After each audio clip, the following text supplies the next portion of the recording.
Irashaimase. Hello and welcome to Fataris' Kitchen. I'm your host, Chef Fataris. It's time once again for Shoot 'em Up Saturday, and on the menu this week we have Hellblasters, an indie bullet hell. What kind of taste will it have? Let's get cooking and find out. From developer PlayShift Games, Hellblasters originally released for Steam in October of 2021. Now, in August of 2022, it's available for the Nintendo Switch with their new version 2 release. This title is definitely one I consider to be a competent vertical scrolling bullet hell, and it's one that does a good job of following the conventions you would expect from that kind of title. But there are some issues that I have with the game, mainly being the graphics and stage design, background design, tend to be on the duller side to the point where it's sometimes just not that appealing from a visual standpoint, but the gameplay itself is solid.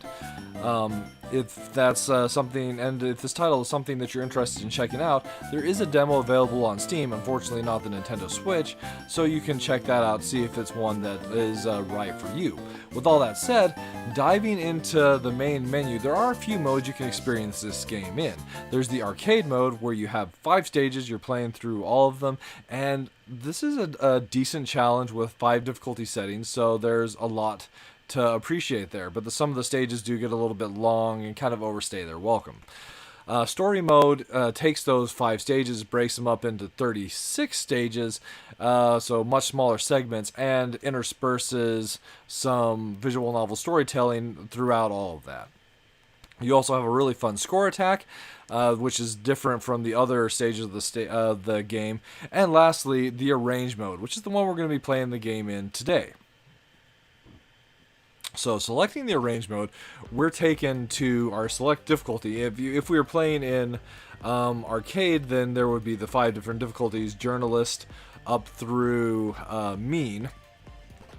So of course, arrange, we can actually see all 5 of those as the difficulty is dynamic in this mode. And then we're taken to our character select, where we can select Winter and her fighter, the Azure Sword, or we can take Summer and his fighter, the Crimson Axe. And we'll go ahead and go with this one, partially due to just having an easier time seeing the shots on the ship. Are you ready?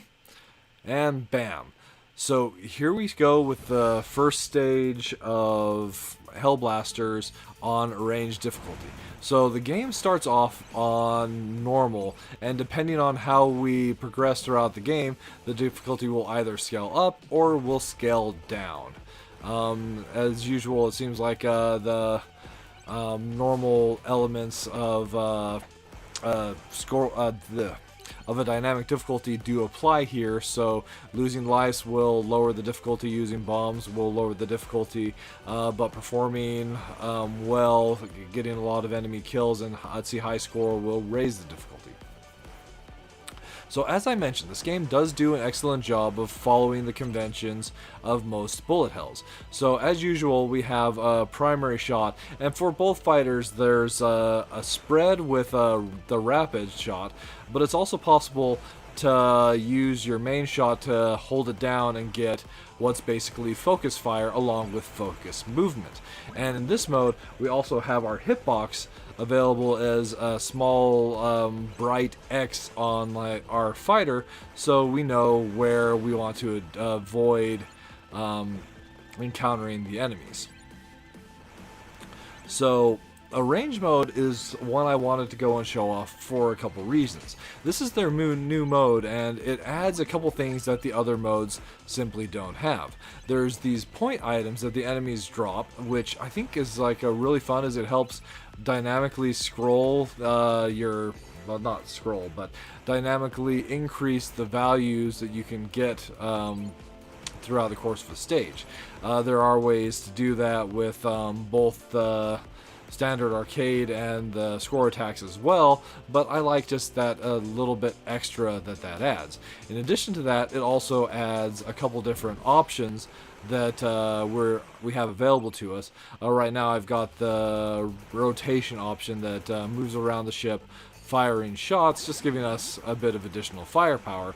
There's also the formation option, which will be on the either side of the ship itself, once again providing us with some additional firepower. And in focus mode, the formation ones are pulled into the ship itself, so you have a far greater concentration on forward fire. So those are the main systems, but there's a couple of interesting ones I actually haven't talked about. So you might have noticed I have been using bombs, and as is typically the case with dynamic difficulty, that does lower your difficulty. So I dropped this down from hard back to normal difficulty by using the bomb at the start of this boss fight. But the other interesting thing, so both fighters have a special shot. For the Crimson Axe here, it comes across as this beam, and for the Azure Sword, it's kind of like a charged or power shell, and what those shots do is they clear enemy bullets as well as dealing extra damage. And that's actually quite important, as it makes this as a bullet hell significantly easier to survive, kind of making it one that would be good for those that aren't necessarily as experienced with bullet hells, since there are ways to more easily clear shots and get through them.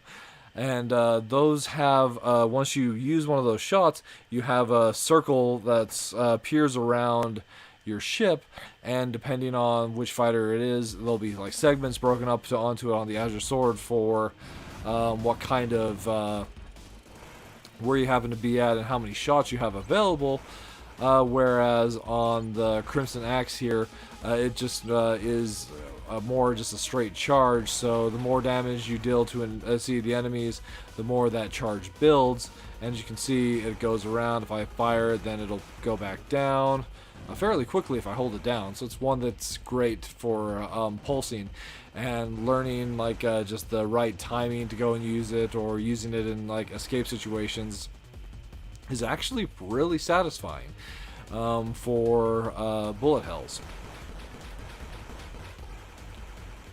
Also, one thing to note, the two fighters do also have different bomb styles. The other characters' bombs will go in kind of like a dual line napalm explosion forward, whereas this one they'll radiate out from your fighter itself. A bit of a pickle there. So depending on your difficulty, it's also possible that there'll be auto bombs available. So once again, that does help make it a bit more accessible for inexperienced shoot 'em up players that haven't really played that many bullet hells. And that's basically Hellblasters served up for your enjoyment. So yeah, the dynamic difficulty or the arrange mode, this is kind of, I think, the best way to experience the game itself. Although it'll definitely ramp up in difficulty later on in the game, it just provides the most satisfying experience. The easiest difficulty is actually labeled as journalist difficulty, and as somebody that kind of considers myself a little bit of a game journalist, I actually find that just a little offensive, because it dumbs down the difficulty to the point where instead of the enemy's shots that you have to avoid or use your special to clear, most of the shots the enemies fire will be destroyed by your own shots. So just as an experiment, I started stage 1, didn't even touch the controller save for just holding down the fire button, and got through the first stage without getting hit at all. The second stage here does add a bit more challenge to that, so that's not necessarily possible at that point, but the point is it was still made with that experiment. So getting to the minus flavors for the game, the graphics just come across as kind of dull, and you might have noticed with the first stage, sometimes they're just hard to look at. And where the stages do stretch on for a fair bit of time, you're going to be looking at relatively plain backgrounds and fairly flatly detailed enemies for most of that time. And just as the stages stretch on, that's something that kind of becomes a bit of a problem, as it makes the game feel just a little bit too long and kind of snoozy, really. But as far as the plus flavors are concerned, I really do feel like this one is solid in its bullet hell design. It does a good job of challenging you with really tough, tight bullet formations, with at the same time giving you options to get out of those. You have your bombs that you can use. You also have the special shots for both of the ships, which will do a great job of getting you out of most scenarios. And there's also some relatively weird bosses. The boss fights, so the first boss fight is definitely a bit too easy, but some of the other boss fights, like later in the game, do provide a decent bit of challenge. There are limited continue, so it's just something to keep in mind there.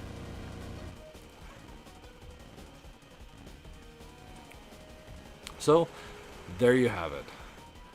Hellblasters served up for your enjoyment. Well, I think that'll just about wrap it up for this week's episode of Shoot 'em Up Saturday. As always, I want to thank you so much for joining us. I hope you have a wonderful week, and we look forward to seeing you again next time.